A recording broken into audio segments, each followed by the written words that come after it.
Welcome back, everybody, to another episode of Colony Drop, a Gundam podcast. My name is Brian. And my name is Isaac. This is your favorite Gundam podcast where we talk about anything and everything that's related to Gundam, whether that's the music or series or manga, or even cool subjects like lore or just ideas that we have, top fives, things like that.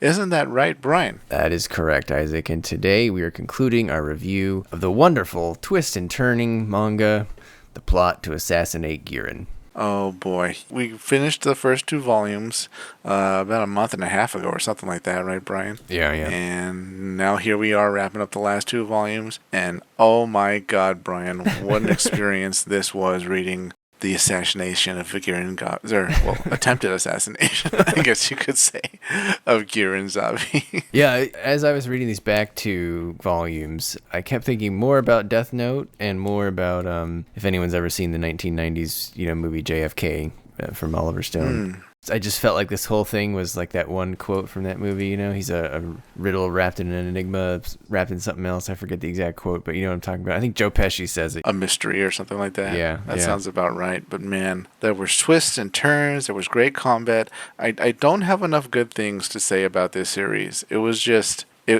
so well done. So delicious, especially if you're a Zeon fan. It's kind of mandatory reading, and it was just some of the best writing and work that I've ever read in a Gundam manga series. If you don't want to listen to the whole review, the review is go read it right now. Yeah, pretty much. It's stop what you're doing. Don't watch another Gundam anime series or movie.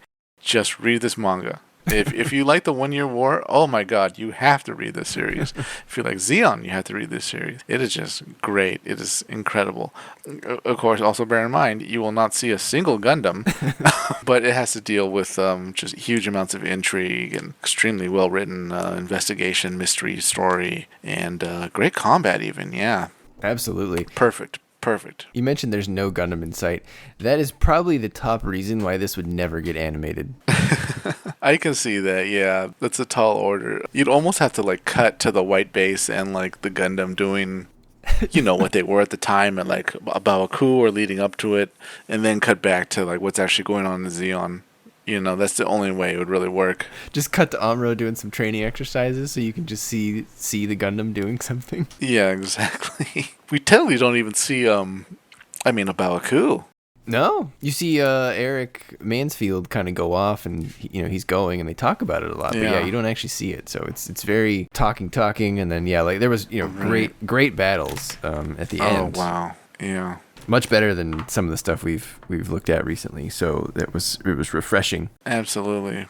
But you know what, Brian? We're almost getting ahead of ourselves. When we last left off in Volume 2, it had just wrapped with seemingly Lady Cecilia, who's working for Gihren himself. It looked like she was hot on the heels of blowing the investigation wide open and blowing up the conspiracy, I guess I should say, not the investigation, right? Yeah, when we left off, she and her team started listening in to the latest Valkyrie meeting with Reginleif. Thank God.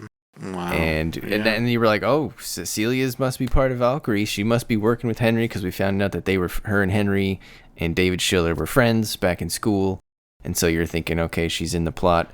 And yeah, we're going to take some twists and turns here, Isaac. I would say for the first two volumes, I left thinking the world of Cecilia. I thought she was a mastermind. I thought she was on top of the world. And then about 3 to 4 chapters into this back half here, I just started questioning everything. As good a feeling about Cecilia that I came out of Volume 2 feeling, I feel like the back half was all about Gihren being the mastermind now, Isaac. Yeah, this whole series, it just, the more I was reading in these conversations, it really showed me how little I knew about actually what was going on inside Zeon, and also even how Zeon got started. It shed so much light into the dark corners of lore and canon, and really explained a lot that I had no idea about. That's why I think it was such a great series. Yeah, it was fantastic.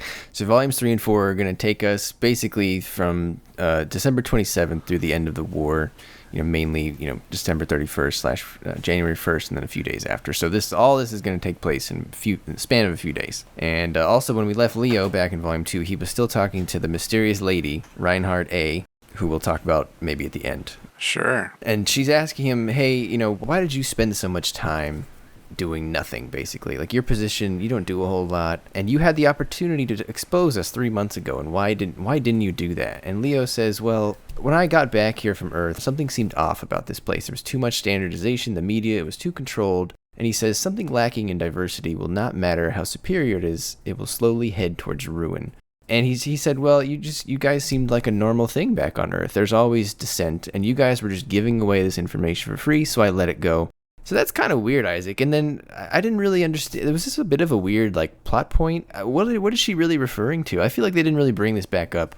No, but it was very interesting hearing his thoughts. Like, he feels Zeon's become a very, not homogenized society, but just too strict, I guess, in its structure. Everybody's really locked into this increasingly totalitarian, authoritarian system the zombies have seemingly built, and he seems fully disillusioned at this point. Yeah. I'm surprised he's still continuing with the investigation, but I guess part of him still loyal to the country, but man, he looks like he can tell Zeon's not only going to lose the war, but as a country or a nation, it's circling the drain. Yeah, you wonder maybe if he was not of Zeonic royalty, I'll say, would he have even come back to the country? Right, yeah. It doesn't seem like he likes it too much, to your point, so it's interesting. Reinhardt A then says, well, you know what? As long as you desire it, we'll remain your friend. And they kind of go their ways. And then someone calls Elise from the Elite Guard, and she says, Leo's on the move. And Elise says, you know what? Surveillance is not needed. He needs to complete his investigation to complete the Valkyrie plan, and Lady Cecilia has given her consent. She says, a future hero does not need surveillance. And then I was like, uh-oh, Isaac. Then I started getting flashes of JFK and the word Patsy.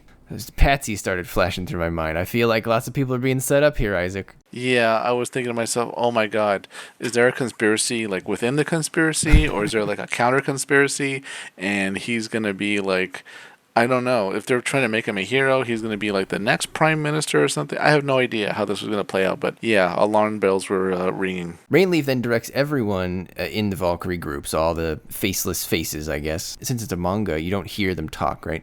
Do you think they're all talking with AI-generated voices, like voice boxes? I'd assume they're not using their real voices, right? They have to be. I'd assume so. Everybody had like a different synthesized voice. You can't really tell who it is. And yeah, it would have to be that way. Otherwise, people would know each other. As we find out later, when they actually do meet in person, and some of them kind of recognize each other. I'm like, oh, I didn't know you're part of this conspiracy too. Yeah, it's good to see you. It's like, really, you? Yeah, like, yeah, I'm part of it. I never would have guessed. Yeah. What if you got there, right, and you met everyone, and you were like, none of my friends are here. Like, this kind of sucks. Yeah, it's like, man, I really need to reevaluate my friendships. So he directs everyone. He says, look, when we're all done and the coup's over, I want you guys to meet at this abandoned federal building on the night of the 30th, I guess in advance of the coup. And then the coup will happen. And then after we're done, we will form a new cabinet after Giren's down.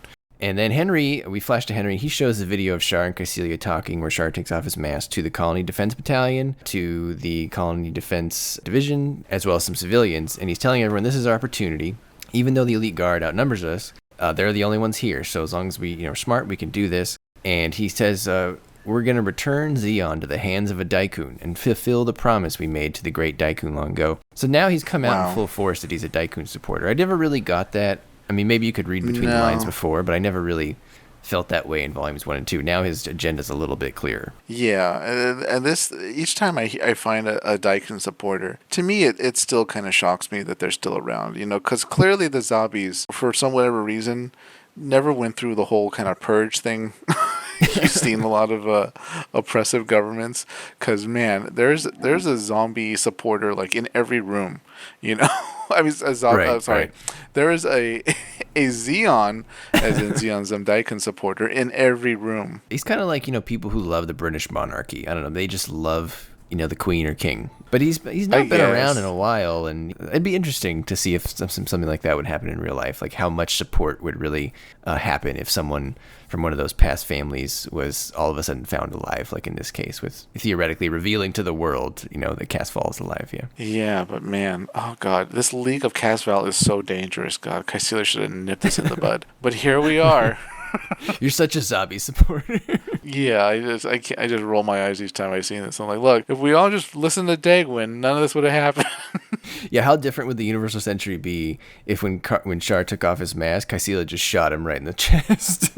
I mean, for one, she would have lived. Things might have played out the same somewhat, but I think for definitely she would have lived. She would have gone out on the Zanzibar and made it to Granada, and from there, you can use your imagination and try to figure out what had happened. No one to mentor Camille. Maybe no one would have stopped Haman. No Char's counterattack. Wow. Haman and Kycilia. Wow, I wonder what they would have been up to. That's a power couple. Up to no good. The next chapter, we see Vanessa and Gaius of the Elite Guard looking on as Phileas' Galbaldy arrives from Pezin. As a reminder, those are the 3 Pezin test pilots that Mansfield left behind when he left, or the Elite Guard pilots, I should say. And Pezin, again, is this sort of asteroid that Xeon had where they made a lot of cool suits at the end of the war. We don't really see them in a lot of stories. However, we did see one in one of the last mangas we read, Isaac, which was the Act Zaku. We're about to see another one here, which is the Galbaldy. We'll talk about the Galbaldy a little bit later, maybe when Phileas starts to do some battle. But I like that Pezin is again here in this story, and that makes sense because it's very late in the war. There's only 3 days left at this point, so it's cool that we get to see the Pezin suits again. Yeah. On the one hand, they give me very Black Tri-Stars vibes, but the fact that they're so diverse and very different than the Black Tri-Stars, I'm glad that they're there. Yeah, they were cool. I liked them all. Absolutely, especially as we see later, they have some incredible scenes. Oh, they're great. Yeah, they are sort of like light characters up until now. We don't see them too much, and then they're just going to become real heavy in Volume 4. So the bulk of the action. Yes, they squeezed all that action into the last volume and a half, roughly. So. Absolutely, yeah. Leo then takes Elise with him to get into the climate facility to look at some data, and he wants to confirm that a certain explosive was used in the last attack, which is used by the military called RDX, because he smelled a certain smell when he was investigating that last attack on the person who was assassinated. He then confirms the presence of this explosive called RDX, and he then surmises that a mobile suit sniper must be shooting these targeted individuals from empty areas of the colony using data from the climate control system, because the climate control system knows when and where to turn off the climate and blah, blah, blah. He then checks the logs on the day of the incident of that last assassination and finds that Hrist from Valkyrie and Lance share the same ID number / credentials, so he therefore now knows that Lance is Hrist and is also part of Valkyrie, so Lance is a bit busted. Yeah. Separately, Henry and Lance then conclude that they can now believe that what Jim Baral told them, that Degwin planned Daikun's death. And then Henry is also looking to, he kind of makes some comment that he's also looking to take out Kycilia, which is a bit odd, given that she is sort of his ally right now. But if he truly is a Daikun supporter, then that does sort of make sense. Ooh, I mean, did you know that he was part of the conspiracy? I mean, it's kind of, I felt it was somewhat obvious, right? Oh, absolutely. It was obvious, yeah. But I don't think Leo knew. So to him, it's a revelation. But to us, I think the reader, it's now, we get to see him putting the pieces together. So true, yeah. As a reader, you have to know when you see that cool white goof custom that he's involved, and you're going to see that used before the end of the story. I'm not big on goofs, but man, it's pretty cool. It's beautiful. Next chapter, Double Agent. Leo and Elise search camera records, but they've been erased except one blurry photo of some person. Mansfield sends a farewell message to Phileas, which turns out to be quite appropriate for what happens later. He's saying, Phileas, you're great. You're gonna become a great pilot, but right now you must remember that you're still just a boy, and your stamina is your weakness compared to other ace pilots that you're gonna encounter. So just be careful. I did not realize that Phileas was a boy, Isaac. I think I called Phileas a girl the entire last episode, so apologies to all Phileas fans out there, but, It's funny you mentioned that, because I kind of went back and forth until I was kind of corrected that it's a boy. Right. But at the end, yes, there's a scene where, let's just say they play his looks to not exactly, to be a certain gender, but not a boy. Hey, if you got to get out of Dodge, and that's the way to do it, I mean. Yeah, but man, what do you think about Phileas as far as is he a cyber new type? Did they establish that? I don't remember. I think they said he had new type potential. I think I wrote it down at some point, but I think I feel like they're heading in the new type direction. I'm pretty sure Phileas pops up in the Johnny Raiden manga, takes place after this, so we will see Phileas again. I don't know. Okay. I'm not sure offhand if he's a new type or not, but he's certainly pretty good. I wouldn't say he was like the best new type in the world if he is a new type, because he did stalemate with an old type with one arm. Yeah, he must be great just because, I mean, as someone of his age at this point in the war, he wasn't shoved into an Ogu. Sure. So he's of a caliber where they essentially gave him a custom mobile suit.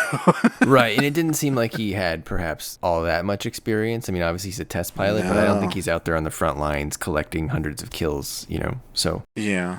And so Leo is now thinking that the chief could have arrested him right away in the archives. He's thinking back and he's like, what am I missing? Like, what's going wrong? And as he thinks back to when the chief let him into the archives, he's like, why did he let me do that? He told Leo that the darkness in this nation ran deep.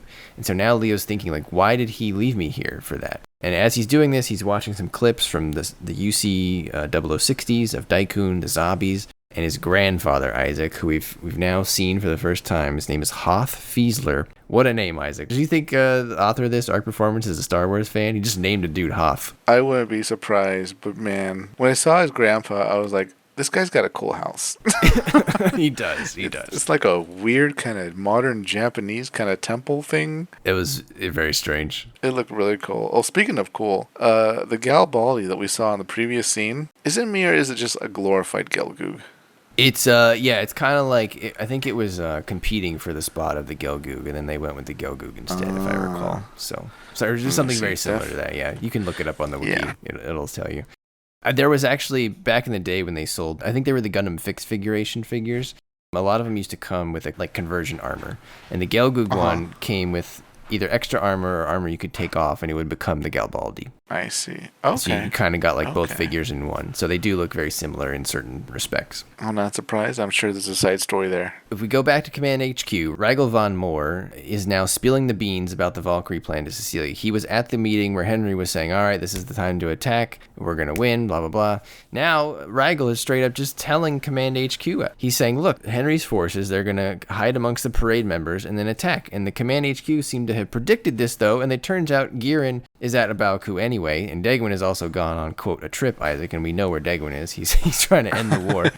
And Cecilia then says, look, thanks for telling us. We already knew that he was going to do that, and we're going to surround him and wipe him out with the elite guard. And so now I'm confused, Isaac. I don't know what's going on anymore, because Rigel was clearly part of Valkyrie, or part of Henry's troops. He went and told Command HQ, who is the target of Henry's things. So we know Cecilia was attending the meeting when Reginleif was talking, but now she's saying, well, we're going to, just stop Henry and whatever and kill them all. Is she really a Valkyrie member, or is she lying? Is Rigel a traitor to Henry's plan, or is he lying too? Who was on what side? I don't trust anybody anymore, Isaac. The words to live by in the 1 Year War it was told to us by the wise man known as Stone Cold Steve Austin.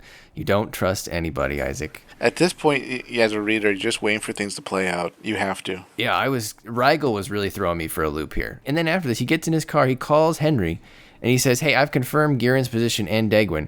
Now, no, he's literally, he just went and told on Henry to Cecilia, and then he's calling Henry back. You don't know if he's lying. Who's he lying to? I don't know. I love it. At this point, I was like, this author got me. Like, I didn't know what was truth from fiction at this point. Yeah, just waiting for someone to reveal their true motives. Yeah, and then right after that, Elise calls Cecilia and says, I need to speak to you about Leo. And here's in my head, I had the whole Star Wars, I've got a bad feeling about this. And I keep thinking of that term patsy. This chapter, I think this was chapter 19, so the third or fourth in this back half, it really reframed the whole manga for me. From a Caecilia mastermind to this is when I moved over to, I think Gihren is a lot more involved here than we thought. Because before I thought Gihren just didn't know about any of this and was about to get some, get his comeuppance. But now I actually think, at this point, as a reader, I'm thinking, oh boy, I did not give Gihren enough credit.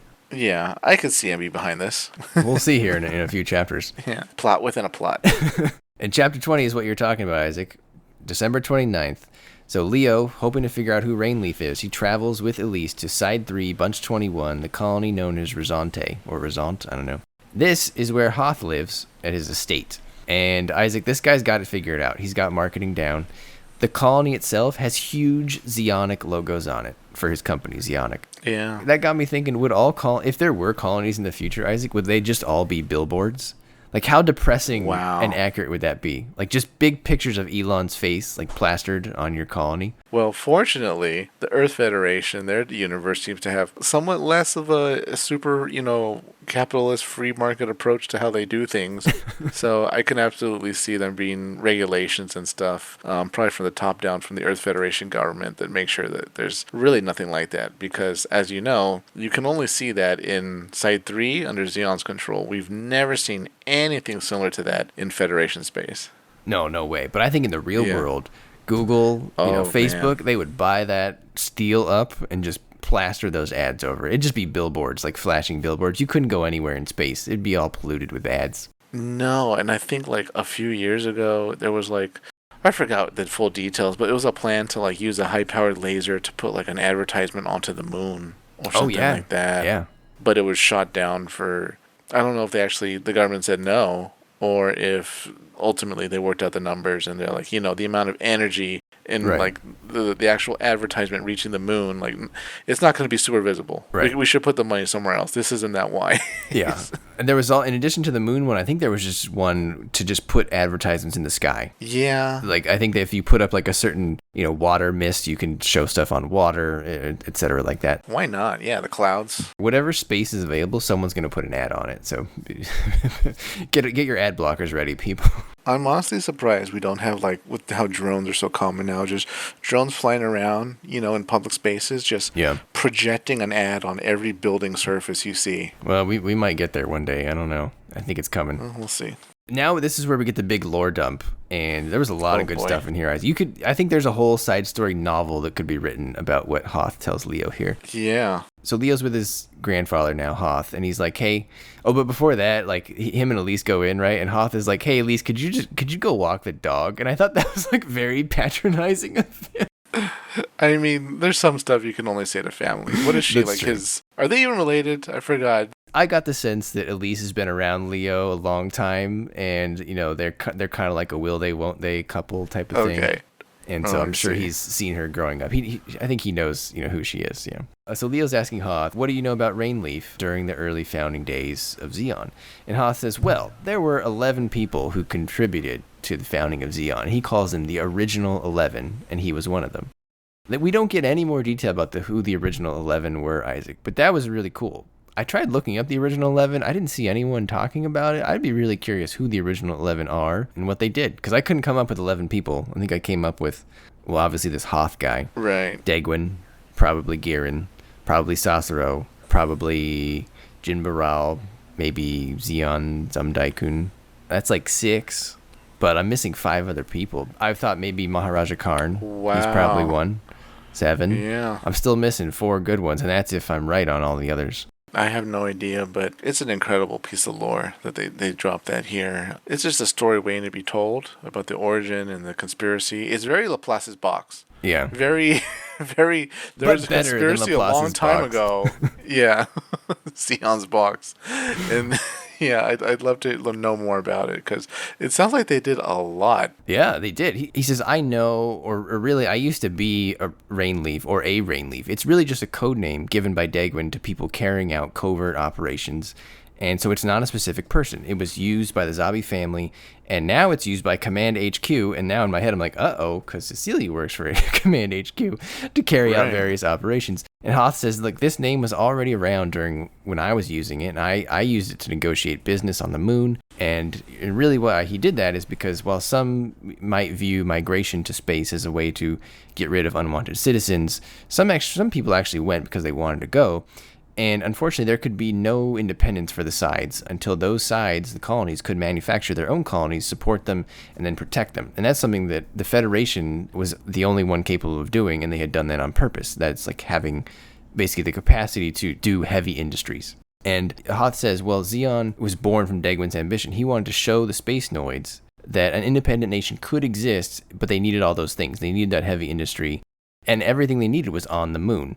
And that was exactly what you had said about in Volume 1 or 2 when we said, well, Castilla could just retreat to the moon because that's actually safer than any colony because it's more permanent, right? The colonies are always going to be these floating coffins, essentially. But the moon is a tangible, permanent object for the most part. Yeah, it explains so much about how originally the colonies just seemed so, not helpless, but you do wonder why, like, none of the other colonies really went for it. And clearly it takes a lot of work to build yourself up like Xeon. But also reading between the lines, it sounded like Degwin was a bit of more of a visionary than we thought. It sounded like he really wanted other sides to form their own countries. Absolutely. That's kind of what I took away from it as well, because it's always been pitched that, like Degwin was the one that had the philosophical, like, space noids rights, space noids independence, that type of thing.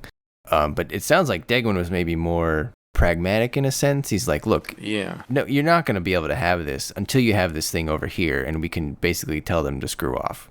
You can talk a big game, but at the end of the day, they have all the supplies, all the guns, and you don't. And until you can make those things, you can't have your nation. Yeah, very Dogady. You have to build everything yourself before you can actually be a country. But once you build everything yourself, you really don't need planets. Right. People can get off your lawn, basically. So Hoth joined Degwin in UC 0050 or so, and he started securing the right routes and important people to come to Side 3. They became a syndicate, which included Federation bureaucrats and parliament members. And he says, actually, the syndicate is still active today with both Federation and Xi'an people, which is kind of interesting. Yeah, there must have been communication the whole war. I assume that's why, to Xi'an's credit, not counting Makuve, after the Antarctic Treaty, everybody stuck to that treaty, no matter how bad things got. Yes, they did. Money was at stake. Yeah, so the syndicate pulled it off. They said, look, well, we'll keep going at this, but there has to be a rule. Green is the most important color at the end of the day, Isaac. Right. No matter what side you're on. So there you go. So yeah, that's how Xi'an ended up building, becoming a heavy industry colony. They developed and mass-produced battleships and mobile suits, and basically no other colonies could do that for quite a while. Like if we think of the other colonies that end up doing that later, whether it's the Crossbone Vanguard or Jupiter. Yeah. Xi'an was way ahead of those guys. 50 years, 20 years, 30 years. So... But like Leo's starting to fly a little bit close to the sun here. So Hoth has a great line. He says, the key to surviving in this country is to leave unneeded knowledge left unknown. So he's like, basically stop asking questions before you get yourself killed. It's very ignorance is strength. Yes. But he did say before he lets Leo go that he can guarantee that Reginleif will never betray the Zabi family. Which in my head, I was like, oh, this is another uh-oh moment for General Henry. Because if Reginleif's not going to betray the Zabis, well, that's not going to be good for General Henry. So, but Leo doesn't think that makes sense because he saw that Reginleif was suspected in Saucero's assassination, but Hoth implies that the Zabi family chose Gihren over Saucero. Otherwise, it would have split the nation sort of before it began. Basically, the family had to pick one to be the figurehead. And that's a bit at odds with the origin explanation of implying that Caecilia killed him because he was a jerk. But not necessarily. You could have both, right? Yeah, they both seem to work because, as you remember, there's a meeting, a scene later on in Origin with Caecilia and Gihren's kind of, I forgot exactly what he says, but he's like, something about like the investigation of the bombing. Right, like, yeah. Well, I wonder who could have got Saucero. Yeah, I mean, he kind of clearly let it happen. There's only one person that could have done this. Right. But maybe they did sort of do backroom games and it was going to happen anyways. I don't know. For all we know, he moved the timetable up and said, you know what, get rid of Saucero. Yeah. So after that, they kind of depart. Hoth tells him, go investigate the outcome. And he says, Henry won't wait for you forever, Leo. And Leo's like, does that mean you're Reginleif? And Hoth says, I'm nothing more than your grandfather. And while he might not be Reginleif at this point, Isaac, he's clearly still attending the meetings. He's still getting the the meeting notes from someone who's taking notes. Yeah, definitely involved, and at least as an observer to everything going on. And that was my pick. I think we bleeped it out in the first podcast, but my pick for Reginleif was Hoth. So I was like half right, Isaac. You hit the nail on the head, though, because clearly we saw the grandfather. Clearly he knows a lot. And technically he was a Reginleif. Right. Yeah, I was just like 20 years too early. So yeah. It's now December 30th and things are about to pick up. Leo is starting to become suspicious of Elise because they got into Hoth colony, Resante, with fake names and a shuttle from Command HQ, and they got an elite guard escort. Plus, he then remembers that she, quote, found that data disk that started all this. Remember, she came in, she's like, oh, Leo, I found this thing, and I don't want to turn it in because I'm going to get fired, blah, blah, blah. Yeah, by the way, they'll send me to the front.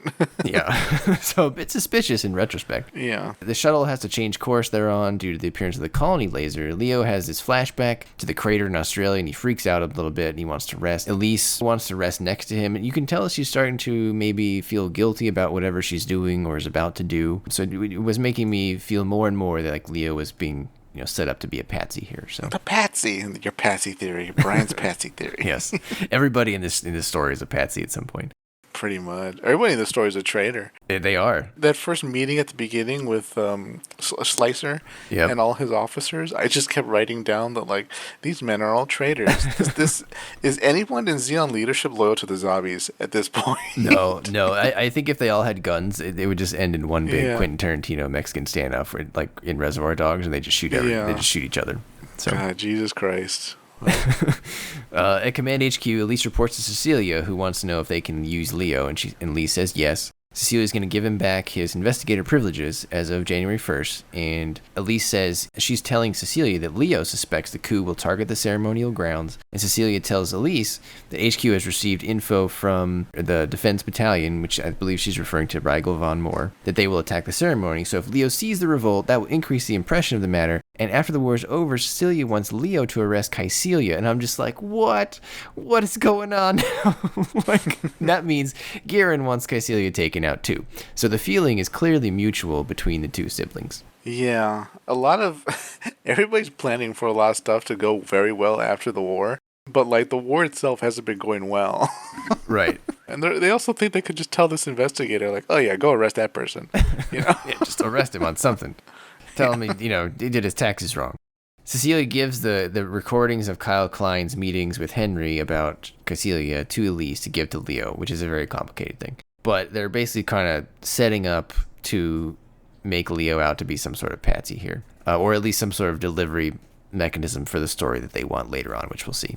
Cecilia then reveals that Elise arbitrarily used Reginleif. So at one point, Elise was Reginleif too, or at least she took the microphone or something, Isaac, and did something. I really wasn't clear exactly what she did, because Cecilia says she attacked Hrist in the public safety department, but I don't remember that. I don't know if maybe I just misunderstood that. But now it's clear that multiple people on Cecilia's team are using Reginleif, and we now know, or we can infer confidently, that Cecilia and her team, those around her, are Reginleif. They are the current iteration of Reginleif, basically. That's what I took from this. Yeah, it's a classic ploy to draw out people against you by organizing your own, essentially, resistance and an overthrow. You just want everybody to kind of come forward who's going to be the ones to try to do you in so you can take them out in one fell swoop. Yeah, they basically made a sign-up sheet. Like, Gihren made a sign-up sheet. Yeah. He was like, hey, write your name on this if you don't like Gihren and want to kill him. And then he's like, and then they give it back to him. He's like, oh, really? This is all the people, huh? So then the Defense Battalion and Henry, they arrive at the ceremonial grounds. They bring all their equipment, their mobile suits, their Zaku Kais. They are now setting up for the revolt. And it's now midnight of the 31st. Vanessa and Gaius are waiting at Elite Guard HQ with their DOMs. And they're wondering if Phileas thinks that the Defense Battalion's main target is the Elite Guard HQ rather than the ceremonial grounds, because they haven't left. They're still at the headquarters. But Vanessa starts to get suspicious as well. She's like, if Command HQ knows that Henry's doing this, why don't they just go arrest him? And she says it's weird because it seems like they're waiting for them to actually do something. And she's right. Leo and Henry are being set up to take the fall. Right, yeah. I want them all to play out. Yeah. Lance and Leo meet at the officers' club. Leo wants Lance to verify that Lance is Hrist, and Lance is like, oh, you found it already. He kind of laughs it off, Isaac. He's like, oh, you're pretty good. I thought it would take you a little bit longer, but you're still too late. Like, we're still gonna, go do all this thing. Henry walks in. Leo asks him why David Schiller changed his mind and didn't arrest Henry. And Henry's like, he told David to ask who has the most to gain, and Gihren had to wipe out the opposition to win the war. And he says David was used because he was brilliant. And so I think he's implying that Gihren sort of manipulated David because he was too smart and could make those connections. But that was a little strange. But we find out more about David later on, which is kind of actually funny. And then Henry reveals to Leo that he knows that Command HQ is waiting for him to take action. So at this point, I was like, oh, Rigel really is on Henry's side. Rigel's like triple crossing. I don't even know anymore. Everybody knows. I wrote down everybody knows everything about everybody and is confident about it, but not everyone can be right. So in this case, Henry, he reveals that he knows Gihren isn't on Side 3, but in his opinion, the Earth Sphere is not in the shape that Zeonzum Daikun wanted it to be.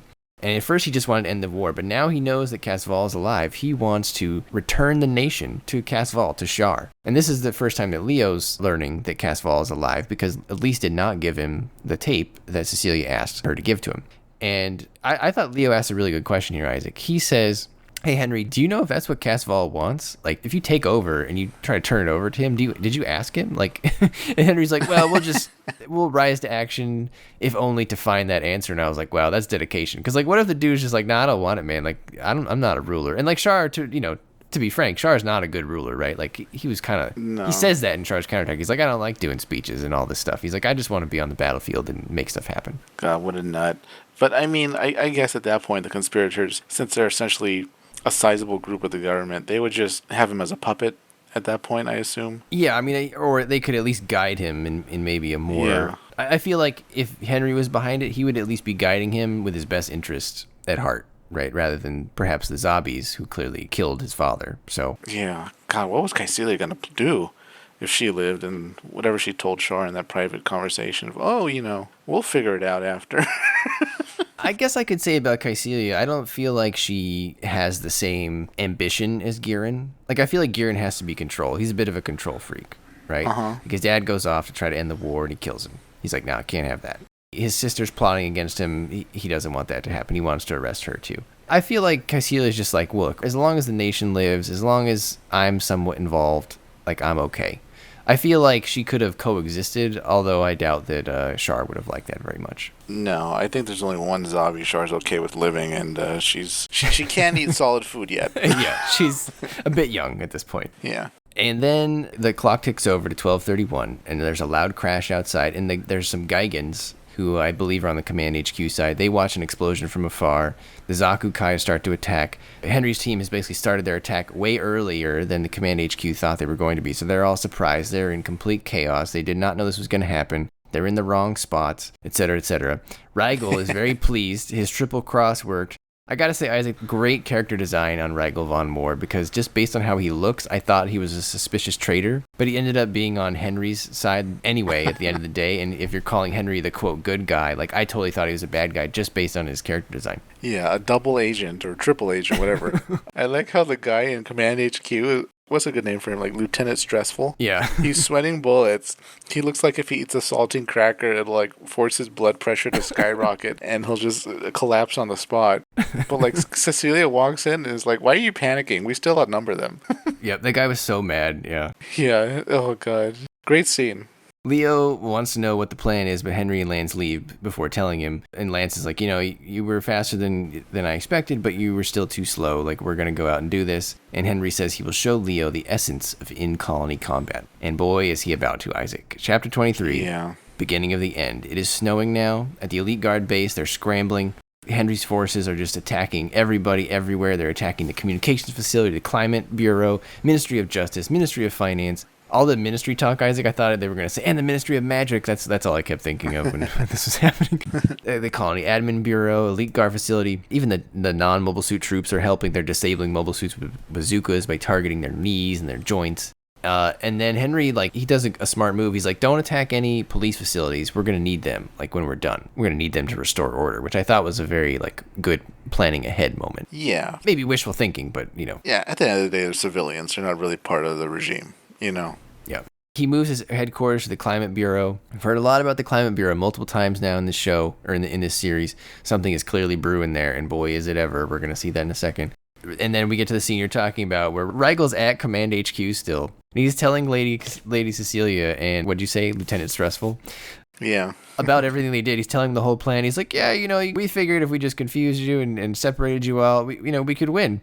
And it's like working, and this guy is so upset, Isaac. They're like, why are you still here? Like, you just told... They ask him, like, what you think as a reader, because he's literally telling them, and in your mind as a reader, you're like, they're going to kill this dude, right? And he says, well, if you left, I mean, maybe you would have figured me out. And he's like, and surprises are going to keep coming for you. And so your guy, Lieutenant Stressful, just straight up shoots and kills Rigel. Like, he sacrificed everything for this plan, Isaac. Not only was he not a traitor to Henry, he was dedicated to the end. Yeah, he felt this was the most loyal thing to do to his country. He made such good points, though, that, like, even though the Capital Defense Battalion is smaller, they have all their troops ready to go. Yeah. And the Elite Guard, even though it's, like, twice as large, almost no one's ready. Everybody thought this whole situation would happen, like, a few hours later the next day at the parade grounds, but that's not actually... what's happening. It's essentially a night battle, right? I don't see any civilians. Everyone looks asleep or something. Yeah, it didn't seem like there was a whole lot of populated centers there. No. He kind of even rubs it in, because he's like, if Gihren had actually stayed here, all of his personal troops would still be here. It would have been impossible to do this. But since he left, like, you guys actually screwed yourselves. So they killed him. Yeah. Poor guy. But and then we flash to side 6. We see David. He has a visitor. It's Leo's coworker, Jean-Marie, that we saw earlier. Mm-hmm. And then we flash back in chapter 24 to War Report 1. Isaac, here you go. Vanessa and Gaius, they're sitting at the Elite Guard HQ.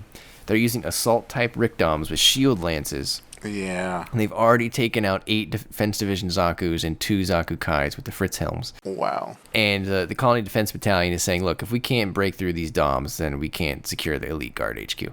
Are you just beaming with pride right now, Isaac, with these assault-type DOMs? Absolutely. And not just because they're DOMs, but I think it's Gaius. What's his name? He's got a cool name, right? Like Probably. Uxala or Ulaxa, something like that. Is it her or him? One of them says, the Dom, I think it's at her actually. It's Vanessa Vermillion. I think she says, the Doms, this isn't the best spot for them because it's urban combat. We generally do better in like wide open spaces since we all know how Doms move around. But my God, they punch above their weight. They're extremely skilled ace pilots. And I saw those things, those shield lance, right? Is that what it's called? Yep. And I thought to myself, God, this must have been a proto Crossbone Vanguard shot lancer. They look almost identical. They do look a lot like a shot lancer, yeah. Man, I assume Zeonic, that got partly absorbed or fully absorbed into Anaheim Electronics, was involved in the shot lancers for the Crossbone Vanguard. Those are pretty cool, those shield lances, man. I don't know if there's a master grade add-on kit, but holy cow. I feel like you got to get a few DOMs. You got to get one that holds the heat saber, one with the big bazooka, and then I think I would want one that has the shield lance, because it's pretty cool. Is the rationale for this that if you don't want to use a heat saber, this is the next thing? Like this has no heat, so at least to my knowledge. So it's not going to run out. It's not going to burn out and need to be disposed? I think they just didn't have a lot of them, and they just saved the really good limited stuff for the people that were supposed to be attacking, protecting Gihren. That was kind of how only the best for Gihren. Yeah, it's got a shield and a weapon. What more do you want? Okay. So Lance is informed of this situation that they basically can't get past these DOMs, and he's also been told that a Galbaldy has been sighted, and so he immediately is like, it's those damn peasant people, like they're still here. So he tells everyone, all right, I'm going out myself, and he leaves a memo for Leo. And right now, as a reader, I'm like, well, Lance is going to die. Like, he ain't coming back from this. Yeah, I mean, come on. It's the final battle. Oh, and the Defense Battalion, they even use Magella attack tanks. Yeah, to great effect, I might say, because they essentially use them as mobile artillery because the DOMs were doing so well. It's not a Gundam manga unless you see Magella attack tanks. Yeah, they actually live, though, which is a Magella rarity. Yep. And so as they're mortaring Gaius and Vanessa, which, by the way, Vanessa Vermillion, great name. As they're dodging this mortar fire, Lance arrives, and he kicks Gaius with his Guff Custom. It's called the Weisse Rose, the White Rose in German. Lance absorbs a shot from Gaius' scattering beam chest cannon thing with his shield, but he slices off Gaius' legs. He ditches the shield, pulls out another sword, and approaches Vanessa. So now he's dual-wielding swords, Isaac. What a cool guy. Holy smokes. Love Lance. This is equivalent to Norris's pose on top of the building in 8th MS team. This is Lance's Norris moment, where he finishes one, and he's like, all right, I'll just take out my other sword now. And he walks towards Vanessa, now holding 2 swords. And if you're Vanessa, you're like, oh man, this is not going to go well. Ironically, he only has 1 arm, but he's able to do so well with 2 handheld weapons. But yeah, God, he's really... Say what you will about Zeon, but they're clearly good at designing vehicles to be used by disabled people. People that don't have both hands, like Kelly Lasner, right? And the poor souls in Thunderbolt. But at least, so in Thunderbolt, though, they gave him, robotic prostheses, right? True. But here, it's just here, you're just going to operate the thing with 1 arm. It's all him, yeah. I don't know how he's doing that, but he's really good. They never show us, but he knows what he's doing. Yes. So we get a quick break in the action because we get to see the Valkyrie members meeting at the old federal building, and security confirms. And then they go all right, is everyone here? And everyone's like, yeah, we're all here. And then the security guards run in, and they just surround and kill them all with machine guns. Oh my God, Isaac. This was the scene where one guy's like, oh, I'm surprised you're here, or I'm glad you're here, or something. Like, oh, it turned out my friend was a co-conspirator. And they all have good seats and chairs looking at this large glass window overlooking the battle. And the guards there rush in and gun them down. Oh my God, it was a massacre. It was very Gihren. I mean, this could only end one way, That's true. It's half stupid to show up to, though, right? It is a little bit. I mean, I guess on the one hand, I feel like it was stupid to show up before the coup was done. Right, exactly. It's one thing to show up. It's another thing to show up while the battle's in progress. Right. It's a little premature, right? You go for the victory party after you win. You don't pre-celebrate, right? Yeah. But yeah, so they were clearly played by Cecilia /Gihren. Cecilia is basically working for Gihren. I'm assuming at this stage. I do not think Gihren is in the dark about this at this point, Isaac. I assume he's actively involved in this situation. Yeah, as long as he's in communication with Side 3 before more important things land on his lap. Yeah. And then I thought this part was funny because the security guy, he then relays to Cecilia that the Valkyrie have come to an abrupt and definite end. And then after that, he shoots them in the head again to make sure.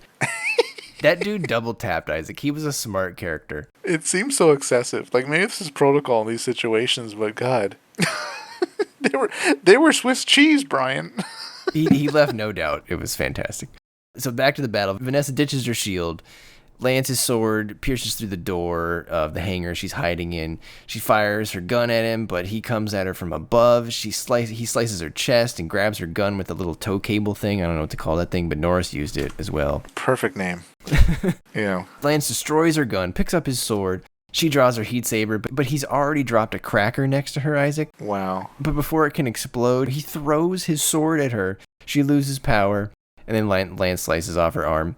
Lance is always one step ahead. Like, he's very similar to Amuro in that he's doing like 3 things at once. He's like, I'm going to attack you 3 different ways, and one of them's going to get you. And normal people can only react to like one of those ways. And Lance, to his credit, he's like, hey, you can surrender or you can die here. Only the Galbaldy's left, so this is your option. But the Galbaldy approaches before she can even answer. And Leo's watching this whole thing happen. And I did ask myself here, because I'm loving this at this point, Isaac, but I also kind of wonder from a story perspective, has this story sort of left Leo behind? He's still in his lane, because he's like on foot, right, trying to get around the city. Yes. Even though there's like guards on rooftops with machine guns. Yeah. But I mean, they seem pretty focused on the fight. I think he can get around more than he thinks. But no, he still has a role to play, I feel like. But yeah, okay. In terms of mobile suit combat, it's outside of his league. So chapter 26, Confession. It is now time, Isaac, the main event, the Goof Custom versus the Galbaldy. And I really appreciate here that the Galbaldy uses what I believe is the original color scheme, which is very patchwork. There's like a lot of tan. There's that, like, I don't know, purple-ish. Yeah. They've sort of done different colors over the years where they've brought out more of the green, less of the tan. There was one that's like, red and pink, and then it just basically keeps getting more green and more gray the more they iterate on it. But if you look at the original one, or what I think is the original, it's a strange looking color scheme, but they went with that one in this manga, and I think it looks pretty neat, or at least looks very unique. Definitely unique. Like, I think there's like a swamp green or something on it. Swamp ass green. Yeah, weird looking colors, but like, I mean, we can both agree it's different. It's very different, yeah. It's very memorable, right? So the Goof Custom is definitely outclassed here, Isaac. So, I mean, we'll have to see how Lance does. But what do you think the realistic amount of mobile suits you can take out is before biting it yourself in the Universal Century? I feel like 3 is a pretty good number, especially if your opponents are tough and close quarters combat is involved. It's hard to say. Like, as we saw, the snipers in Thunderbolt can take out a lot. Sure. The Psycho Zaku could take out a lot. Gundams punch above their weight. It really depends. An average ace, though? I don't know. Aces are so special. I'm going to say an average pilot probably take out less than 10, more than 5. Yeah, but if you're Lance here, who's clearly an ace, and you're fighting other aces, I feel like that number goes way down and mortality goes way up. Yeah, that's a good point. You're gonna be gassing out and probably taking a lot of damage to your suit itself. So yeah, ace on ace combat, one ace can't take that many other aces. While he did handily dispatch both Gaius and Vanessa, he did lose his shield. He did lose his Gatling, if he even brought one to the battle. He used his cracker grenade. So he's got his 2 swords left, but he's still not really at full strength. So there's always some sort of resource depletion if you're going to defeat someone of that caliber, right? So he's going to face a fresh Galbaldy here, which is by default much better than what he has at his disposal. Not that the Goof Custom's not good, but the Galbaldy is a late 1 year war, state-of-the-art suit. So Elise finds Leo, and Leo wants to know, why didn't you have Command HQ stop Henry after seeing the information about Lance back at the Climate Bureau? He wants to know where Gihren is. He says, I don't want to become a manufactured hero. He's basically telling her to stop using him with whatever scheme they're plotting. Sure. He's like, I might be branded a loser by history, but I do not want to be branded a clown, so just come out with it. She tells him Gihren's not there, but I couldn't, bring myself to give you the data that they wanted me to give you. Their relationship's a little bit falling apart here, Isaac. Even at the end of the series, I feel like they're not necessarily together. No, it didn't seem that way, no. Lance and Phileas, they're fencing now, Phileas and the Galbaldy. Lance calls Henry to tell him he has defeated 2 of the 3 units, but he's keeping the last one busy. He tells Phileas, with some more training, you're going to become an excellent ace. He tells Henry to put that plan in motion, which normally this is something I hate in stories, and I still hate it here, which when people refer to that thing and they put that in quotes without telling you what it is, it's very cliche and I don't like it. And Henry, I think at this point, knows that Lance is probably going to die, Isaac. Is that the feeling you got? It's definitely a possibility. He does kind of pause and really feels like he's going to lose him. You can tell that they have like a friendship or a relationship. He doesn't want to lose him. Yeah. He pauses a lot of conversations regarding him and then moves on to the next thing. Yeah, Henry knows there's work to do, though, so Lance is putting himself out there for the plan, and Henry's got to execute. So Lance catches Phileas' saber and smashes his shield, and they begin again. And Vanessa gets out, and she's going to, go get Gaius out. He's stuck in his own suit. To Lance's credit, he didn't kill either of them. They're disabled. They can't use their DOMs anymore, but they are still alive. Henry then orders that plan into motion, and we find out, Isaac, that it is called Niflheim, which is the name of where King Laufey lives in Norse mythology, where it's all cold. Ah, yes, like the frost giants from all the Thor movies, and at least the early Thor movies. That's right. So then the battle stops. The temp has dropped to negative 41 degrees Celsius, Isaac, and snow starts pouring down on the battlefield. Yikes. That is very, very cold. That is also very close to the temperature where Celsius and Fahrenheit are equal, which is negative 40. For those who are not familiar, they have those 2 temperature scales. They have different 0 points, and Celsius degrees are bigger than Fahrenheit, but they just so happen to equal each other at negative 40. Henry's plan is basically to freeze them to death. He's going to freeze out the enemy, and that's a pretty great plan, Isaac. At this point, he controls the climate thing, and it was really hilarious here because the Command HQ is again furious. That dude is mad again, and if it comes out that only Henry's team has the winter equipment, because that was deemed unnecessary and left behind on Earth, or given as supplies to rear guard units that would never need to use them because they were considered ceremonial units.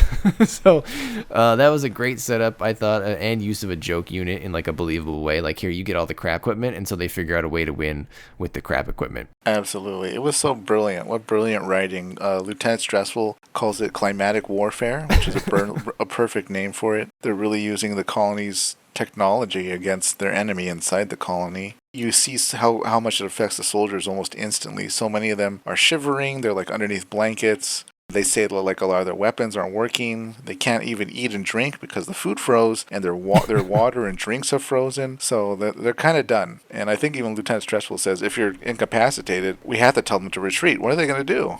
No, they can't. Yeah, he says basically, look, we can continue, but eventually we're going to have to give up, and the only way to really like resolve this conflict would be to basically shut down the colony, and that would be the amount of resources that it would take to restart the colony would be massive. Like we just can't do that. They have to choose losing over the only way that they have of winning, which is basically undoable. They just can't do it. To Lieutenant Stressful's credit, though, he apologized to Lady Cecilia, and then he like leaves to go lead the troops in person. We never see him again, but no. I don't think there was much for him to do. I don't think he died. My headcanon is that like he kind of went out there and like you're essentially just organizing cold men to go into indoor buildings at that point. Yeah, they said the only thing working was the mobile suits. So I mean, maybe he could have talked to the pilots, but they didn't even have that many mobile suits left. So I don't know. No. He must have just been standing outside in his jacket, like cursing. Yeah, I think he was fine in the end. At Zeon Parliament, if you remember from the first 2 volumes, Darsha's friend Oleg, he's basically the highest member left. They've convened an emergency session, and only 86 people out of like 300 something showed up. That's kind of a bad turnout, right? Like, I feel like you want more people to show up in this time of need. Where could some of them have gone, Brian? I don't know. Some of them may be on permanent vacation after the... Yeah, some of them are laying on the floor of a Federation building. It's occurred to me like that maybe this would have been a good way for the Federation to attack the colonies, like hacking. Feels like that might be a better form of attack to hack their climate system. Yeah, maybe. I can see the Federation doing that. But then again, as we all know, Brian, the Federation is notorious for not necessarily doing obvious things and being the one caught with its pants down, not catching other people with their pants down. That is true.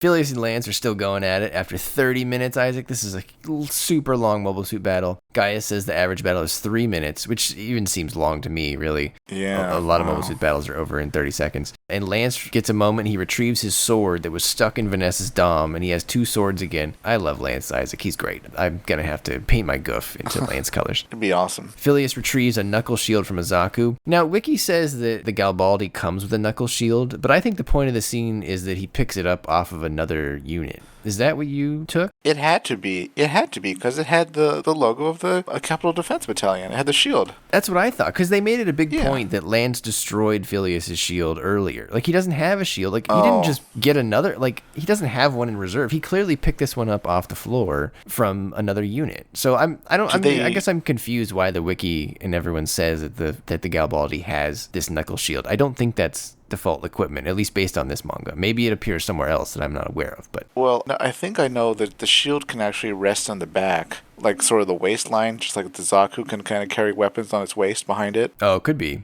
So maybe the headcanon would have to be that the Galbaldy had a shield. It was on the back. We didn't see it, but during these last 30 minutes, it was destroyed. So Phileas just picks up another one. We'll go with it. Yeah. And then Phileas releases his beam saber limiter. Isaac, I know you hate limiters. You hated it when the Axaku had a limiter. Would you ever enable your limiter? I actually wrote down, this isn't an answer to your question, Brian. Well, maybe it kind of is. How does a limiter work? Like, seriously, how does... I was assuming that you have to limit the power to use it for a certain amount of time, right? Okay. If you want to use it for a longer period of time, then you need to control your power output. But if you know that you're not going to use it for that much time, then maybe you can increase it and shorten your use period. But that's fine if you're only going to use it for a minute. And clearly at this point, Phileas is like, well, screw it. Like, we're going to end this thing. So just turn it off and crank it up. So is it a timer, not the amount of power coming out of the beam weapon itself? I think they're related. Okay. In the science world, we would say they are inversely proportional, perhaps. The higher the output, the lower amount of time that you get. And so I think what he's doing is basically saying, and I think Gatto did this, right? In 083, he turned up the beam saber power. I would equate that to being the same thing that Phileas did. I vaguely remember that, and then I think it sparks out on him, right? Yeah, like it's bigger, and then it blows up not too soon after that. But getting to your question, Brian, as you know, my nuclear dome, there's no need to have limiters because it just shoots nukes. That's true. There's no limiter on a nuclear warhead. You stay far away and just shoot. Yeah, it's just by spinneroonies. So Phileas is getting tired. He does end up doing a fancy move to cut off Lance's arm, ironically. Phileas drops his shield, salutes Lance, and Lance says, "You have manners," and the reason that he joined the cause was to entrust the future to people like you. He's excited to meet someone who will live in the new age that he obviously thinks that he is creating by doing this coup. I love the way they built up to this battle, Isaac. Really, all we've really seen is Lance fighting 3 people. It's been very close quarters, very methodical. If I think back to what we've been talking about recently in terms of Witch and 00, I remember this battle far more than whatever the hell happened in those end battles where people were just destroying hundreds of mobile suits at once, and just like, especially at the end of 00, right? Like, I don't know, this is just way more memorable to me, and I just tend to like this better. Absolutely. It's done so well, and what we mean is the fight choreography, not the dialogue, because Phileas, he might be the only person in any Gundam series that does this. He actually doesn't talk during combat. Yeah, doesn't say a damn thing. He's focused. He's locked in. But yeah, this was great combat. We've really only seen 4 mobile suits fight each other if you think about it. Right. But the choreography is so great. The writing's so well done. It's brilliant. And seeing it animated would be incredible too, I think. When Weiss gets hit in the arm, did his shoulder armor fall off? Or do you think he hit something like a button to jettison the shoulder armor? Because that's all that's left. Yeah, I think he jettisoned it. Okay. I took away that he realized that it was potentially going to cause a problem and got rid of it. I see. Okay. I was curious about what your thoughts were on that. Because on the one hand, I was like, armor's armor. Why would you get rid of it? And the other hand, I was like, well, maybe without the arm, somehow the weight distribution and your movement isn't quite in your favor if you're holding on to a heavy shoulder armor with no arm. You could just not want it to cause a fire and explode. You don't want to go out like burning. You don't want Lieutenant burning yourself. Yeah. There you go. Yeah, definitely not. Phileas' saber is overloading because the limiter's off. Lance is losing power. They charge at each other and they clash one last time. Before we see the resolution, Henry receives word that both the Goof and the Galbaldy are down. He unfortunately can't send a rescue for Lance, but he also receives word from Klein that many things have happened at Abawaku, Isaac, and in one fell swoop, Henry learns that Gihren killed Degwin, Caecilia executed Gihren, and that basically they're going to lose at Abawaku. And Caecilia is missing in action. Right. Where could she be, Brian? Could you imagine if you transported this scenario to the real world? Like, how would someone in Henry's situation react? They'd want to sit down. It's essentially like, people talk about the presidential line of succession. It's like all of a sudden someone calling the fifth guy on the list and being like, hey, numbers 1 through 4, they're all gone. It's all up to you now, buddy. What do you want to do? We can't quite know where 4 is, but it's not looking good. It's not looking good. We thought you should know because there's a civil war happening in the capital. You better get ready. Yeah. I'm going home. This is the end of my shift. So, wow, that's a lot of news to handle all at once. I mean, even one of those things, but he gets 3 or 4 of them at one time. So I thought that was pretty funny. Vanessa and Gaius find Phileas. He's very upset. He says Lance went easy on him at the last moment. And Lance basically trays Cushionat at him, Isaac. He did say that Phileas would live in the new age that he was creating. And Gaius calls it a cruel gift and says that Phileas will live chasing Lance's shadow. So basically, at the last moment, Isaac, Lance held back a little bit. While he disabled Phileas's suit, he didn't kill him. But Phileas killed Lance because there's a saber hole in the middle of the cockpit area of the goof. And Phileas realizes what Lance has done. So he's a bit crushed, this poor boy. Yeah, I mean, he's emotional. He's crying after it. But it was very appropriate to the situation. Like I think we both kind of saw it coming, or at least saw that it was possible that this is how it would play out. Yeah, I mean, you could kind of tell that Lance didn't want to just outright murder Phileas, right? So, are you certain that if he wasn't trying to do the self-sacrifice, who do you give it to? Oh, well, see, that's tough because had they both been on an even playing field with even suits, I think Lance would have won. I think Phileas had it. Yeah? I think he clearly was doing better in the battle. He had all his limbs. He did have all his limbs. However, I go back to the whole thing that Lance used up a good chunk of his resources on Vanessa and Gaius. True. But in this instance, I put my money on Phileas. We'll never know. But, I think he had it in the bag. But how good is Lance? He only has one arm, Isaac. Imagine if he had 2 arms. God, he's like Kelly Lasner. He's better than Kelly Lasner. Right. Man. So, overall, very impressive showing from Lance, and very satisfying battle for the manga in general. Incredible. Super engaging to read, which I think is the goal of any storytelling, right? Yeah. So, kept me flipping those pages, Isaac. I was like, Yeah. And, Isaac and I, we've read and watched a lot of stuff over the years, so for something to be pretty good at this day and age, it takes a pretty good thing. So, when we say it's pretty good, hopefully everyone knows that we mean that. It was a quality over quantity in the extreme. We get one mobile suit fight, and it's amazing, and then it's over. That is the last mobile suit fight in this series. That's right, and that's all it really needed. One and done. And we kind of close it out here. I mean, Leo gets to command HQ. Cecilia tells him that he will be reinstated and that she wants him to arrest Henry, but Leo's like, all right, I'll arrest Henry, but first I'm going to arrest you as the central figure in the plot. The Uno reverse card. Yeah, he's like, you've activated my trap card. Yeah. He then kind of tells her what he's thinking. He says, you were too passive in protecting Gihren, as if arresting the perpetrator was more important than actually stopping the plot. So your goal must have been, therefore, to wipe anyone out opposed to Gihren, aka Valkyrie, and then once that was put down, you're going to blame Caecilia for it as the ultimate mastermind via the tapes of Klein meeting with Henry and Kshar. The fact that you even continued with the ceremony without Gihren even being here tells me all I need to know. Cecilia aims a gun at him. He gives him 3 choices: to cooperate, get a new life, or forget it. And Leo says the most succinct summary of this whole plot. Leo says this plot is the upper echelons wiping out opposition by posing as the victims. That is probably the most elegant way of explaining this entire 4-volume manga. Wow. Yeah, it was just such a tangled web. I don't even know what to call it, but part of me wonders, how did the Gihren faction want things to play out? On the one hand, they were almost half successful if you think about it, because they gunned down the conspirators, right? Right, yes. But they kind of failed against the standing military that they have to fight. So I'm trying to think, was the plan, based on what Cecilia says, was she like, oh, Gihren can't lose. He'll be back with the fleet any day now. I guess it's a good question if she knew. Yeah. She has to know at this point that he was dead, right? Well, she finds out. Oh, that's right. You're right. Yeah. Well, who walks in and tells her? Oh, Oleg, the vice prime minister. He bursts in right here. He tells her, we have to talk.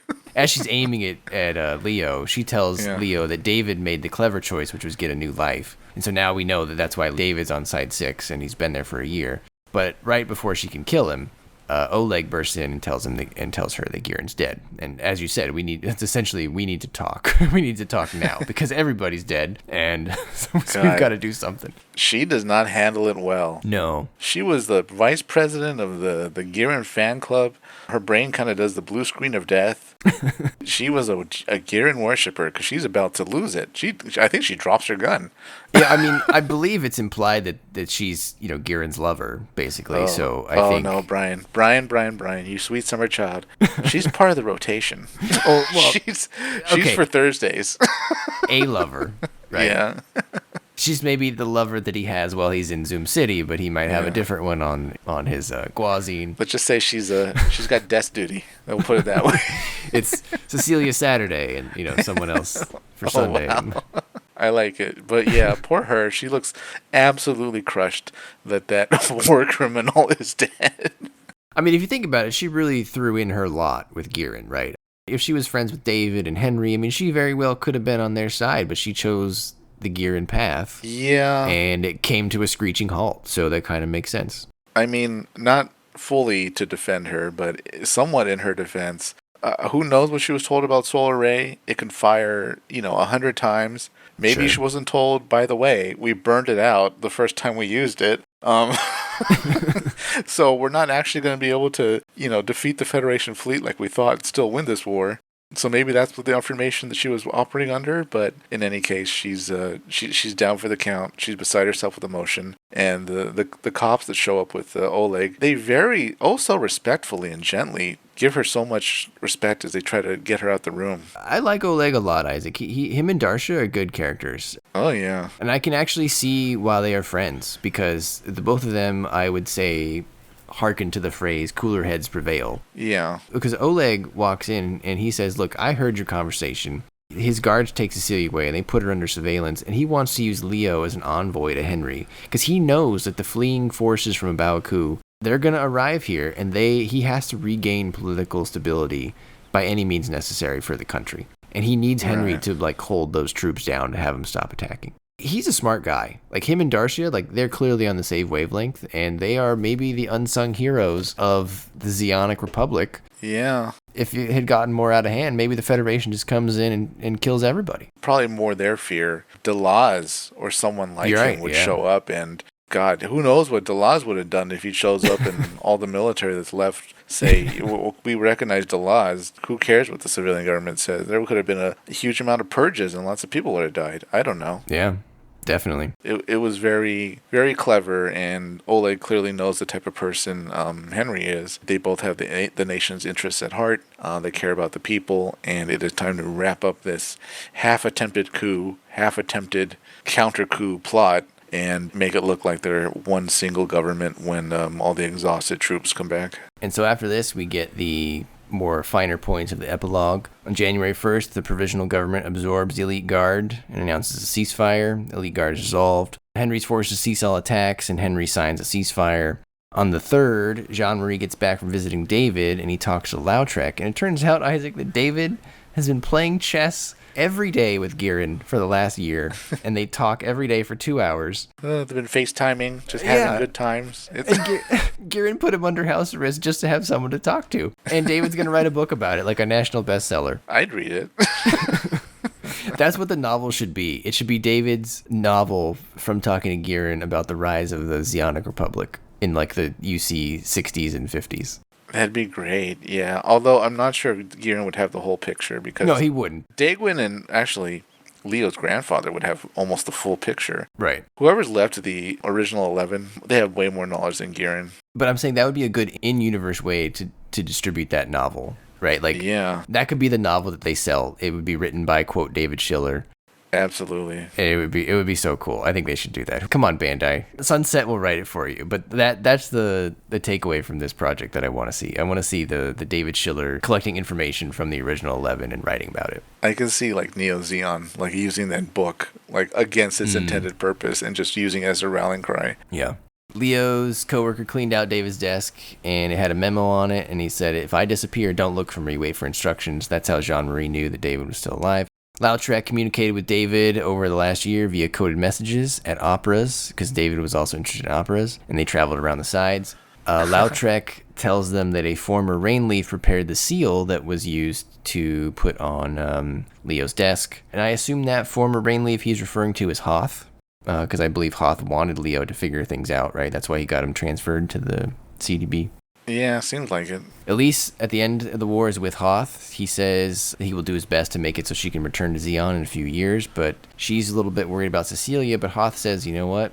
She got too close to Gihren. The Federation will never let her go, which basically means she's probably going to be killed or at least imprisoned for life. Yeah. There is a really cool picture of her surrendering to Federation soldiers in the 1990 ARC book called Mobile Suit Era. And I didn't realize, Isaac, she has a red uniform. I was picturing her in a green uniform the whole time, but wow. I guess red suits her. You know what? On the one hand, I agree with you. Yeah, I absolutely thought it was green this whole time. But now that we know it's red, this just highlights her importance because, as we all know, Brian, yes, the number of people that wear red uniforms, you can count on one hand. Very few. They have very special roles in Zeon's military, so I can absolutely see why she was close to Gihren based on that, how high up she was based on that, and how she can absolutely be tied to approving war crimes and atrocities that the Federation would want to put her behind bars at the very least. She surrendered to the Federation soldiers on January 6th.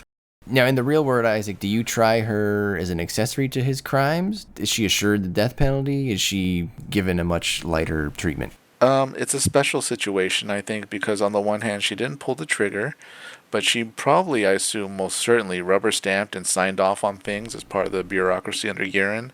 Probably was very close to him in terms of the types of weapons were used, not just counting colony jobs, but also, shooting a solar array at a peace negotiation.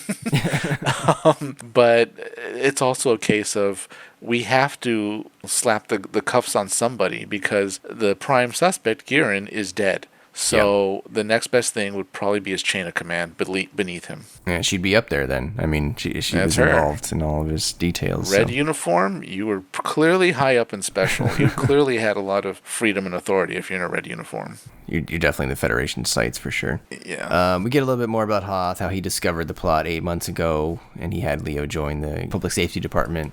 He was investigating David, then he got a lead from Lautrec, and him and Lautrec are kind of the same mind, and Hoth wanted to protect Leo, and Lautrec was worried about Henry, so he kind of put it all together.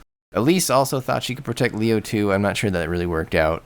But Leo, interestingly, did ask for Hoth's help with the will of Lance concerning the 3 elite guard pilots. So before Lance died, he left that memo for Leo, and it said basically that he wanted to get them out. And so Hoth is helping those 3 people, Gaius, Vanessa, and Phileas, escape. This is interesting, Isaac. I don't know much more about this, but Gaius says Phileas is a bit too closely related to the Zombies on his mother's side. Do you know what that means? So at first I got confused because I thought, he was the kid at the opera that we saw in that scene. But then I remembered, no, that was clearly Glemmy Toto. Yes. A young Glemmy Toto. So at this point I was thinking to myself, okay, there must be multiple Glemmys out there, so that must be what they mean. Whether it's from Gihren or somebody else, who knows? Yeah, I guess the zombie family tree really was more than just 5 people, if you look closer, yeah. Yeah, it feels like there's maybe a lot of illegitimate zombies out there. Yeah, so very interesting. And of course, in this scene, Phileas is disguised as a little girl. Yeah, they're all escaping, and so they're all in sort of incognito, and Phileas is, as you said, dressed as a little girl. It's very Tieria from 00. Except Phileas has a dainty little hat on, which is kind of funny. Yeah, it's a huge hat. One of my notes says, I just thought this was funny, Hoth Fiesler looks a lot like Joe Biden does right now. Oh my God. Speaking of Hoth, If did you notice his clothes have changed now that the war is over? Now that the Republic of Xeon is in power, he's clearly wearing in these final images what looks like a new type of military uniform that does not have the usual curved and pointed decorations that the Xeon uniforms have under the zombies.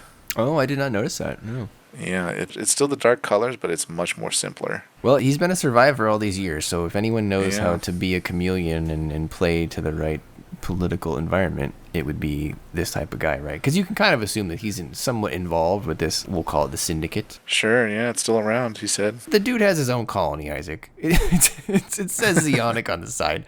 He's a pretty interesting guy.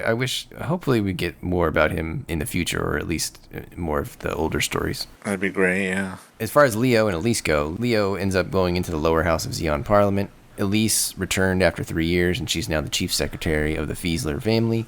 So she's helping out Hoth. A little shady there. Not sure what's going on there. Henry turned himself in. He was sentenced to death, but spared and serves a life sentence. But requests to confirm his well-being have been denied. Good Lord. Should we assume that they let him go secretly? I feel like there's a story there. Yeah, I mean, the implications either that or he was killed and they dare not reveal to the public that he was actually executed for some reason. That's true. Yeah, I would hope he actually got shown the exit, But with Hoth and Lautrec involved, I feel like they got him out. Yeah, he's locked up in there doing hard time. Sure, he's on a beach. Yeah, there you go. He's with David, probably. Yeah. Actually, that's a great theory. He probably is with David. Why not? Because David's whereabouts are still unknown, and the Federation is still searching for him. So he's writing his novel inside 6, basically, without being disturbed. Probably, yeah. Phileas, Gaius, and Vanessa joined Anaheim as test pilots under fake names. Then they joined Karaba during the Grips conflict, and then the Federation military afterwards. Which that all tracks. I mean, they all seemed like pretty decent people. Yeah. I wonder what happened to Mansfield. His wiki entry just says that he survived Baoku, but it doesn't say anything about him in this manga, so I thought that was interesting. Maybe Axis, I don't know. We get this nice little detail later. It says, during 0093, eyewitnesses of the Axis shock speak of white Gyaradogas protecting the retreating Ribulas, and it's unknown if there were former Defense Battalion members piloting those white Gyaradogas, but no white mobile suits carrying the Shield of Xeon were ever seen again after that. I thought that was interesting. Yeah, that was great. They went down defending shore. Yeah, they are the shield. What did they say? Their motto is like to be a shield for Daikun or something like that? Shield of the will of Daikun? Shield of Xeon, but they don't mean the country Xeon. They don't mean the zombies. They mean literally the bloodline of Xeon Daikun. I like it. Leo then looks at some documents and appears to be a Gelgoog picture on top of a Chimera Corps logo. I believe he is going to investigate Johnny Ryden, Isaac. So maybe we will see Leo again in Arc Performance's manga that I believe he started writing after this one, which is The Return of Johnny Ryden. So there's still many mysteries about this case it ends with, still ongoing. It was transferred to the Federation Security Survey Service as of UC 0085. Wow. And that's the end, Isaac. I had only 2 real final questions. And that is, who are the original 11, which we already talked about. I can't come up with 11 people that would be on that list. So if... No, there's no way we'd know. I don't think so. If anyone knows who the original 11 are out there, let us know in the comments. No listener can possibly know either, I think. Because unless it's some of them are expanded. Federation... I would challenge one listener to name like 5 Federation bureaucrats and members of Federation Parliament. I mean, I was just wondering, maybe it had been revealed? Expanded upon in another work, so that I'm not aware of. But I looked and I didn't see anything. So yeah. What's the second question? So back when Leo was talking to the mysterious lady, on the bench. Oh yeah. And she was known as Reinhardt A. Who was that? Because remember they said, oh, you're going to talk to Reinhardt C, but then Reinhardt A showed up. And they were like, this is the first time that Reinhardt A has ever showed up. Are we to just assume that the Reinhardt letters and all the Reinhardts are different members of Cecilia's team, and that was just a random lady we don't know? I would assume so, yeah. Because it seemed like a lot of women working for Cecilia. Yes. Whenever you go see her in the office, there's like 3 officers assisting her that are women. Right. And there's almost no other women in the whole story. So, at least in officers or military. So, yeah, I assume these were information brokers, or at least they were Cecilia's goons masquerading as information brokers. Yeah, that's kind of what I took away from it. But if anyone has another thought, leave it in the comments, because I'd be interested. That's all I had. Isaac, you have any other thoughts before we get to our rating here? Just how great it was that we got the closeout kind of ending credits, what happened to all the characters. Overall, yeah, just an incredible story, incredibly enjoyable. Twists and turns, I loved it. I can't recommend it more to anyone that's a UC fan that loves the lore and intrigue or series that have those. Anyone that's a Xeon fan, it's incredible. If you're only into Gundam mobile suits that are actual Gundams, this might not be the series for you. If you want constant battles in space with super weapons and with big explosions and thousands of mobile suits fighting each other, probably not for you. I agree with all that. I think it was a very skillful addition to the canon. That is entirely additive. I don't feel like it added anything weird or anything that I regret reading about. Like, sometimes people will retcon things. You'd be like, oh, that was kind of dumb. Like, I wish they hadn't done that. But I feel like all this was really good additions and all in character. I thought it showcased great existing mobile suits in smart ways, like the Galbaldy and the Guff Custom. It used old characters, kept me guessing, has great artwork, good character designs. I feel like the author of this arc performance, I don't know if that's a man or a woman, or maybe it's a group of people, I don't know. But I feel like arc performance loves Gundam like I do. And they are a fan of the 8th MS team, 0080, 0083, trifecta. And I feel like they really get it. I feel like they like it like we do, Isaac. And I feel like this was additive and all around in the best ways. It was unobtrusive, but very enjoyable. So I give it a 9.5 out of 10 Haros. Wow, that might be your highest rating ever for any Gundam series, I think. Yeah, it's up there. It's up there for sure. Goodness, it's a red letter day. It was so well written. The battle was so well done, and I think it's something that I can't recommend more for anyone into UC, anyone into political intrigue stories, investigation stories, and of course fans of Xeon. So for that reason, I'm going to give it 5 out of 5 Haros. There you have it, folks. Top marks. I guess the only downside of this manga, I would say, Isaac, it exists purely within the context of everything else. So if you've not seen the original Mobile Suit Gundam, if you're not a big fan of the 1 Year War, you're going to be very confused, and you probably won't enjoy this too much because you're going to miss all the subtleties and all the references that really make it shine. Yeah, but it is purely side story in totality. Oh, yeah. You don't need to, of course, read it to understand what happens next. It really happens in the space of a few days in like one colony. So yeah, it's a fully supplemental, but for what it is, incredible story, incredibly well done, and as great as manga can be. Agreed all around. Go read it, listeners. You'll enjoy it, and let us know what you think in the comments. All right, Isaac, take us away. All right, listeners, before you go sleep tonight, stand next to your bed, get on your knees, put your hands together, look up at the ceiling, and hail the Capital Defense Battalion. Good night, everybody.